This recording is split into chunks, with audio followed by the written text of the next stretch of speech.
আসসালামু আলাইকুম। দেখতে পাচ্ছেন এটা হচ্ছে সূর্যমুখীর বিচি। তো মালয়েশিয়ায় বিচি এটা খুবই চলে। এটা হচ্ছে 2 রিঙ্গিত 25 সেন্ট দাম। দেখেন আমরা সবাই বসে বসে খাচ্ছি।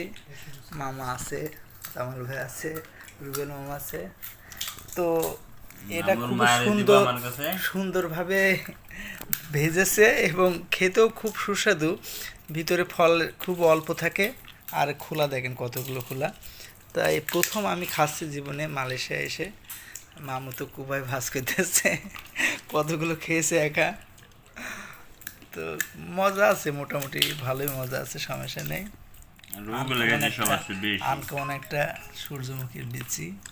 তো মালয়েশিয়ায় প্রচুর পরিমাণ চলে, বেশি অংশে ইন্দোনেশিয়ারা বেশি খায়, গোপন সূত্রে সংবাদ পেয়েছি জামালবার মাধ্যমে। তো সবাই ভালো থাকবেন, সুস্থ থাকবেন, আল্লাহ হাফেজ।